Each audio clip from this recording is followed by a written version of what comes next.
E salve, salve, cênicas pessoas profissionais das artes, que por tanto tempo ouvem falar do teatro pobre ou do teatro meramente criativo e ao mesmo tempo se esquecem de manter sua essência e de continuar criando, custe o que custar e haja o que houver.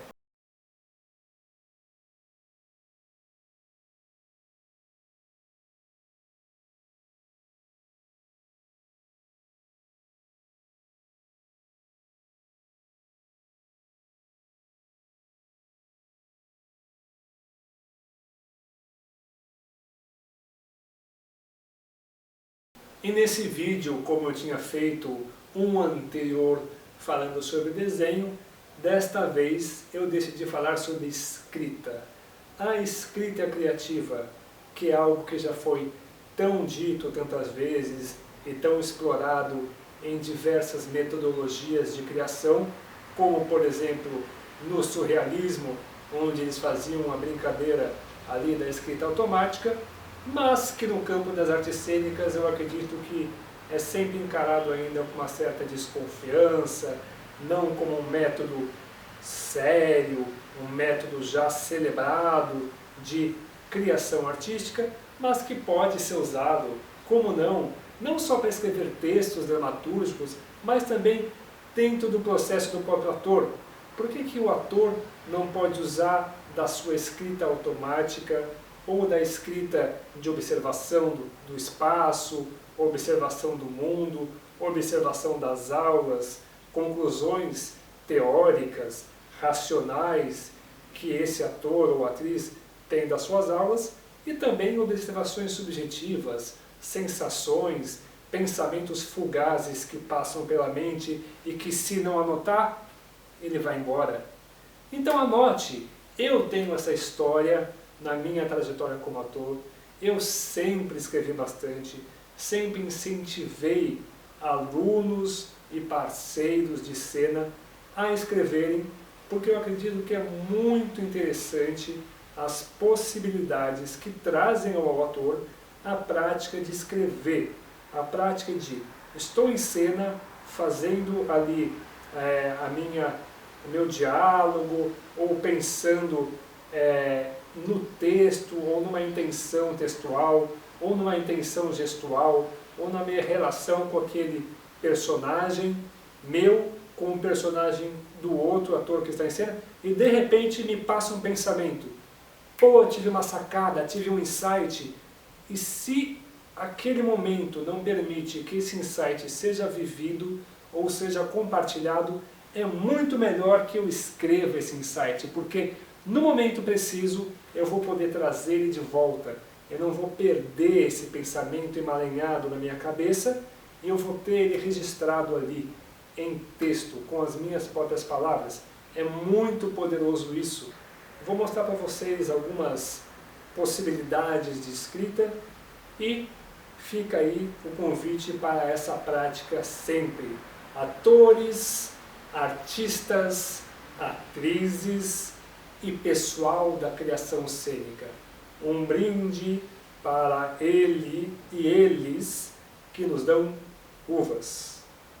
Você pode acabar criando uma mitologia sua mesmo, tendo cadernos cada um de um jeito, ou caderno com fonte, ou sem fonte. Ó, esse aqui é sem fonte, esse caderno aqui, ó, todo pautado, tá vendo?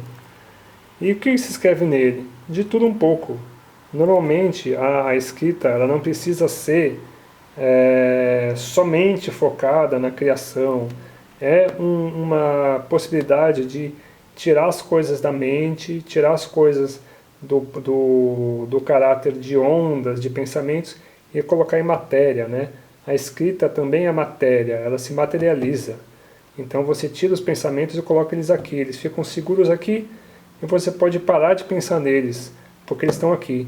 Se você precisar acessar, está tudo aqui, registrado. Aqui, ó, outro caderno, né? E muitos deles eu acabo adotando um sistema que eu ou sublinho, ou coloco símbolos no começo das páginas, ou escrevo em cores diferentes, porque aí eu sei mais ou menos, pela cor ou pelo símbolo, do que se trata aquilo que está escrito. Se é uma coisa da minha vida cotidiana, se é uma coisa da minha criação artística, se é uma coisa voltada para algum job que eu estou fazendo, algum trabalho, ou alguma questão mais profissional, enfim. Eu lembro, inclusive, de alguns teóricos do teatro que incentivam não só a escrita desse tipo de pensamento mais subjetivo sobre a cena, para que o ator consiga recuperar essas memórias, como alguns pensadores e teóricos do teatro e da dança, olha a dança aí de novo, sugerem que os atores criem uma anotação de movimento. É algo que na época que eu estava estudando ainda no meu curso técnico, jamais me passou pela cabeça, mas eu lembro que tinha uma amiga que ela fazia registros de cena com desenhos, né? Ela colocava, e ela tinha todo um código dela, era um código que se alguém lesse ou visse aquilo lá, não ia entender porque era um código dela. Mas o Laban já falava disso há muito tempo atrás, de ele criar todo um alfabeto simbólico, uma forma de criar esses símbolos e colocar esses símbolos, de repente, até em paralelo com o texto, né, para que pudesse ser entendido aquele texto como movimentos, ao invés de simplesmente como palavras e intenções. E como isso é importante, como essa proposta do Laban é uma proposta que ainda pouco usada no meio do teatro. Eu sei que o pessoal da dança faz muito uso dessa proposta do Laban, mas no teatro ainda é uma coisa meio obscura, que não é todo mundo que faz, que não é todo mundo que sabe que isso existe. Eu estou compartilhando aqui, não especificamente da fala do Laban, mas da linha de raciocínio que ele usou e que muitas pessoas podem usar também, da escrita, não só da escrita simbólica, mas também da escrita em letras normais, né, com as palavras que nós estamos acostumados a usar. Seja essa escrita daquela forma da escrita automática, seja essa escrita com pensamentos mais concretos mesmo sobre a cena. E quando surge um insight, e você passa esse insight para o papel, o que você está fazendo na verdade? Tirando o pensamento do ponto de vista ondas, que é isso que habita na nossa cabeça, são ondas de raciocínio, que a gente não consegue saber exatamente como elas funcionam, de onde elas vêm e para onde elas vão. Mas quando você coloca no papel, você tira o pensamento das ondas e você transforma esse pensamento em matéria, em concreto, em algo palpável e visível, e que dá um alívio tão grande você poder ter um insight, tirar o insight da sua cabeça, colocar no papel, seguir a sua vida, e quando você quiser ou precisar, volta e encontra no papel. Sabe o que isso parece, inclusive? Aquele conceito da penseira que tinha no Harry Potter. Tiravam os pensamentos da cabeça com a varinha e colocavam naquela tigela que era a penseira. É o mesmo tipo de ideia que eu estou defendendo aqui. Só que ao invés de tirar com a varinha, você vai tirar com a caneta, em vez de uma penseira, um papel. Então utilizem essa dica. Sejam atores mais responsáveis, mais audaciosos em não permitir que as suas ideias se percam, que vão embora com o vento. Mas às vezes as ideias são boas, são dignas de serem registradas e podem ser usadas no seu próprio trabalho. Muito se fala do ator criador, ou mesmo do ator intérprete, das escolhas que cada ator faz para a cena.